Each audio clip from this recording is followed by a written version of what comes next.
हर महादेव सभी को। कैसे हैं आप सभी? उम्मीद करती हूँ सभी स्वस्थ और एकदम मस्त होंगे और महादेव की कृपा आप सभी पे हमेशा बनी रहे। बस यही प्रार्थना करूंगी मैं महादेव जी से, आप लोग हमेशा खुश रहें। तो चलिए आज का रिएक्शन वीडियो करते हैं स्टार्ट। तो आज का रिएक्शन देने वाली हूँ मैं अंशु और उसकी भाभी के ऊपर। तो देखिए, मुझे सच्ची बोलूं ना, मुझे अंशु के लिए बहुत ही ज्यादा दुख लग रहा है और किस किस को लग रहा है वो भी मुझे कमेंट बॉक्स में जरूर बताना। देखो, सपना के लिए भी हम लोगों ने बहुत लड़ाई की, बहुत रिएक्शन दिए, ऐसा नहीं मैं बोलूंगी, बहुत।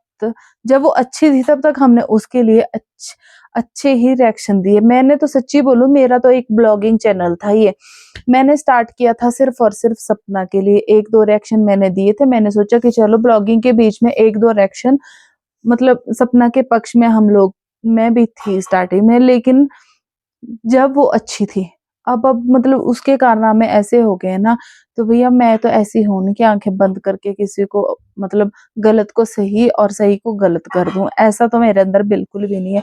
मैं सही को सही और गलत को गलत बोलने का दम तो मैं रखती हूँ। अब चाहे किसी को अच्छा लगे चाहे किसी को बुरा लगे, लेकिन सच्ची बोलूं तो अंशु के लिए ना पर्सनली मुझे बहुत ज्यादा दुख हो रहा, बहुत ज्यादा। देखो, एक तरफ सपना बोलती थी कि वो मेरी बेटी थी अंशु, है ना। आप लोगों को पता है, क्या लगता है आप लोगों को कब तक थी वो बेटी? पता कब तक थी? जब तक सपना को उसकी जरूरत थी, ठीक है। सपना ने उसका यूज किया। वो बोलती है ना कि अंशु ऐसी और अंशु वैसी। आप लोग मुझे बताओ, अंशु जब 4 साल की थी तब से रह रही है वो वहां पे, और सपना तो लगभग 4 साल ही रही होगी। तो आप लोग सोचो कौन कैसा है कैसा नहीं है। अब बेटी तब तक थी अंशु जब तक वो उसके बच्चों को सुसु पोटी उठाती थी, कुछ हेल्प कर देती थी, वीडियो बनाने में हेल्प कर देती थी, बच्चों को गोदी में उठा लेती थी, बीमार होती थी तो बच्चों को सुसु पोटी करा लेती थी, खाना खिला लेती थी, और भी बहुत कुछ। और सपना बोलती है मैंने बहुत किया अंशु के लिए। क्या किया? आप लोग मुझे बताओ कि क्या किया है उसने अंशु के लिए। आप लोगों को कुछ ऐसा बड़ा दिख रहा है कि प्रॉपर्टी एक बना के रख दी है अंशु के लिए, कि हाँ भाई ये मेरी बेटी थी और मैंने इसके लिए ये सोच रख के रखा था। फीस उसके माँ बाप भरते थे, खर्चा उसके माँ बाप करते थे। उल्टा अंशु ने ही सब कुछ किया हुआ है सपना के लिए। सपना ने कुछ भी नहीं किया हुआ। हाँ, एक प्यार था, वो था तब तक जब तक सपना को अंशु की जरूरत थी। और ये बात तो भाई आप लोगों को माननी पड़ेगी। जो लोग, कुछ एक लोग ना मतलब भड़क जाते हैं, इसमें भड़कने वाली कोई बात नहीं होती है। देखो, मैं नॉर्मल सी बात करती हूँ, आपको अच्छी लगे तो ठीक है, नहीं भी अच्छी लगी ना तो कमेंट बॉक्स में अच्छे से लिखा करो। कुछ एक लोग ना बहुत ही रूडली लिख देते हैं। देखो, मैं अपने विचार बताती हूँ आप लोगों को, मुझे क्या लगता है। अब जरूरी थोड़ी नहीं मेरे विचारों से आप लोगों के विचार जो मैच कर जाए, ऐसा नहीं होता। बहुत सारे ऐसे रिएक्शन चैनल है जिनसे मेरी सोच नहीं मिलती, पर मैं उनको गलत कमेंट नहीं करती जाके। मैं या तो कमेंट करती नहीं, वीडियो देख के छोड़ देती हूँ, या फिर मैं कुछ ऐसा लिख देती हूँ ताकि उनको बुरा लगे, या मैं हमेशा ऐसे लिख देती हूँ कि मतलब मेरी सोच इस तरह की नहीं है। पर मुझे अंशु के लिए सच में बहुत बुरा लग रहा है। मतलब उस लड़की का ना इतना यूज किया गया, और उसका तो मैं तो बोलती हूँ उसका तो बचपन ही छीन लिया गया है। मतलब थोड़ी सी खुश वो लड़की होती है ना, सपना को एक तरफ ना बहुत सारी मिर्चियां लग जाती है। तो ऐसा क्यों होता है? मतलब सपना खुश रहे तो ठीक है, अगर वो बच्ची खुश रही, मतलब उस बच्ची की जिंदगी ना इसने इतनी तबाह कर रखी है ना। अब आप लोग ही बताओ, वो 4 साल से रह रही थी वहां, तो क्या जब उसके मम्मी पापा लाए थे सपना के सास ससुर उसको, तो वो 4 साल से प्लानिंग करके आई थी। इवन प्लानिंग तो सपना की ही थी, बुरा मानो चाहे अच्छा मानो। देखो, एक प्रॉपर्टी लेना, मकान लेना कोई इतना आसान बात नहीं, 1 महीने के अंदर नहीं ये चीजें हो जाती, 5-6 महीने तो लगभग लग जाते हैं, ठीक है। तो ये प्लानिंग बहुत पहले से चल रखी थी, सारी रिकॉर्डिंग सब कुछ। पर बोलते हैं ना, जिसका कोई नहीं होता उसका ऊपर वाला होता है। अब देखो, अंकल आंटी के पास अगर कोई आता है तो सपना को मिर्चियां लग जाती है कि ये प्रॉपर्टी के लिए आ रहे हैं, और अपने पास तो 10-15 आदमी इकट्ठे किए हैं कि ये हमारी फैमिली का प्यार है। तो मतलब सपना चाहती क्या है कि वो लोग बुढ़ी अंकल आंटी जो है वो बिल्कुल रुल जाए, कहीं छोड़ दे इनको जाके, और वो प्रॉपर्टी प्रॉपर्टी प्रॉपर्टी, उस प्रॉपर्टी के पीछे पता नहीं क्या इतना वो है। ऐसा लगता है कि क्या बोलूं अब मैं। पर ये है कि अंकल आंटी को भैया ऐसा लग रहा है कि वो ऐसा ही चाहती है सच में कि इनको कहीं छोड़ दो और मेरे नाम प्रॉपर्टी कर दो, बाकी अंशु जाए भाड़ में, उसके सब जाए भाड़ में। तो भैया अंशु को मत घसीटा करो, कोई भी मत घसीटा करो। क्यों? सपना से पहले अंशु उस घर में थी और उन्होंने तभी वो लाई थी बेटी घर में। उनके 2 बेटे थे। तो एक बात बोल दो, कंप्लीट फैमिली हमेशा लड़कियों से ही होती है। एक बच्ची, एक लड़की जब घर में होती है ना, तो एक चहक महक रहती है घर में, चाहे कुछ भी बोलो। तो उन्होंने उसको पाला पोसा, इतना बड़ा किया, और अब आप ये 4 साल भी नहीं रही और आज ये बोल रही कि प्लानिंग थी इनकी। इनकी क्यों प्लानिंग थी? 4 साल की बच्ची क्या प्लानिंग करने लगी थी? अपनी तरह मत सोचा करो सपना। मैंने कल वाली वीडियो में बोला था ये चालाकियां सिर्फ तुम्हारे अंदर है कि तुम 18 साल की उम्र में नई नई शादी में अपने पति की रिकॉर्डिंग करके बैठ जाती थी। फिर कहती हूँ कि लड़ाई झगड़े हर घर में होते हैं, ठीक है। और इतना ही बुरा था सूरज और इसके परिवार वाले, तो तुम्हें राजवीर भैया से शादी नहीं करनी चाहिए थी। फिर बोलती हूँ कि जब मरे हुए पति को नहीं छोड़ा तो ये अंशु बच्ची क्या लगी उसकी। पर तुम खुद ही अपना कमेंट बॉक्स चेक कर लेना।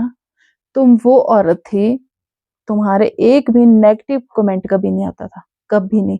और आज अपना कमेंट बॉक्स ओपन करके देखना, 100 कमेंट होंगे अगर 80 कमेंट जो वो नेगेटिव है लोगों के तुम्हारे प्रति, हेट। और वो हेट तुमने खुद फैला ली अपने लिए। अभी भी सब कुछ स्टॉप कर दो। हम ये नहीं बोल रहे कि तुम वहीं जाओ, ये करो वो करो, पर उन लोगों का पीछा छोड़ दो, ठीक है। प्लानिंग प्लानिंग ये सब लोगों को अब समझ आ रहा है यार, इतना बेवकूफ कोई भी नहीं कि प्लानिंग तुम्हारी चल रही थी पहले से ही। प्रॉपर्टी और घर, ये कोई एकदम से कुछ भी नहीं हुआ। चाहे कोई कुछ भी बोल ले, एकदम से 10-15 दिन में कुछ नहीं होता। ये बहुत लंबी प्लानिंग चली हुई थी पहले से ही।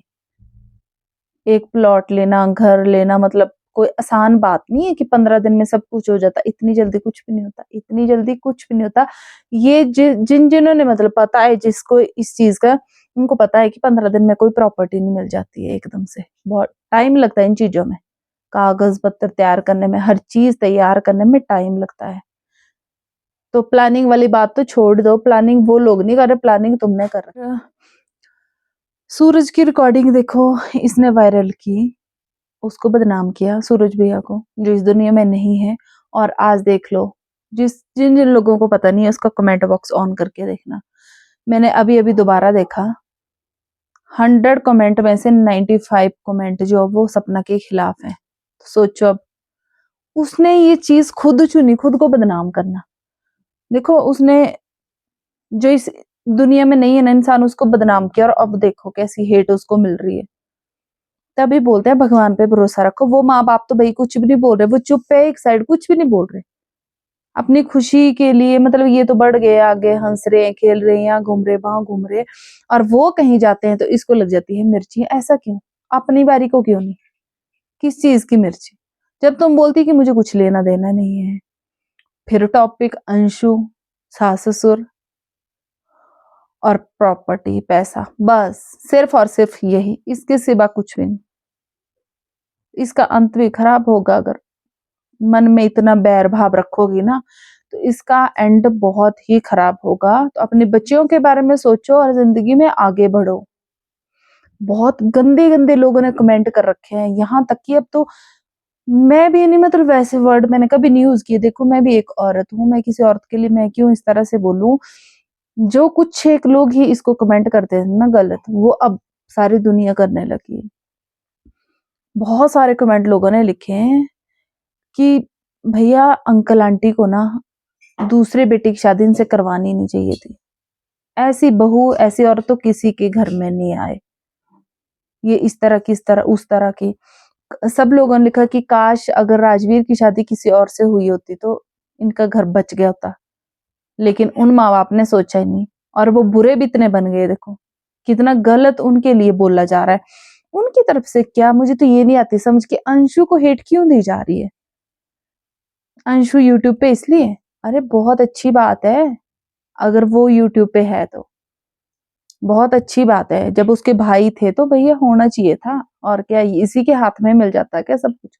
और इसको क्या 24 घंटे प्रॉपर्टी, पैसा, भैया इतना बड़ा चैनल मिल गया, इससे ज्यादा क्या चाहिए इसको।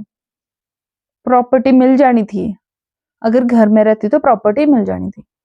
जितना तुमने घर में प्रॉपर्टी पे यहाँ पे पैसा लगाया ना, 1-2 नौकर रख लेती ना, अगर काम नहीं होता घर में, तो सुख से रहती, उनको भी सुख से रखती और खुद भी सुखी होके रहती। एक तो थे ही पहले भी मेड आपके घर में, 1-2 ज्यादा दिक्कत हो रही थी तो रख लेती यार 1-2 पर्सनल, ऐसा भी कुछ नहीं था। तो उस टाइम तो पैसा नहीं होता था, बेचारी बन के जी रही थी उस टाइम तो, लेकिन ये बेचारापन जो है सपना, ये अब लोगों के नजर में शातिर बन चुका है। अब तुम्हें लोग शातिर बोलने लग गए हैं, इसलिए अभी भी थम जाओ। मैं यही बोलती हूँ कि अभी भी थम जाओ। मुझे नहीं लगता कि तुम इतने नेगेटिव कमेंट जो वो सहन कर पाओगी। तुम्हारी वीडियो के आने का वक्त से ही हमें पता लग रहा है कि तुम अंदर से कितना गुस्सैल हो चुकी हो इस टाइम, कितना गुस्सा तुम्हारे अंदर भरा हुआ है। इसलिए एक ही प्रे करती हूँ कि भैया थम जाओ, यहीं पे थम जाओ। अगर अपना अच्छा चाहती हो तो यहीं पे थम जाओ, क्योंकि लोग जो है ना दूसरी साइड को होने वाले हैं, क्योंकि लोग अंधे नहीं, व्यूअर्स अंधे नहीं है। धीरे धीरे सबको समझ आ रही है। हम भी पहले तुम्हारे साथ ही खड़े थे, तुम्हारी साइड ही खड़े थे। अब देखो हम भी धीरे धीरे दूर हो गए, बहुत सारे लोग हो गए, बहुत सारे। आप जितने भी कमेंट पढ़ लो, कल वाली वीडियो पे, परसों वाली वीडियो पे, भैया इतनी गालियां लोगों ने दी है, सपना को इतनी गालियां दी है ना, पर ये थमने का नाम नहीं ले रही।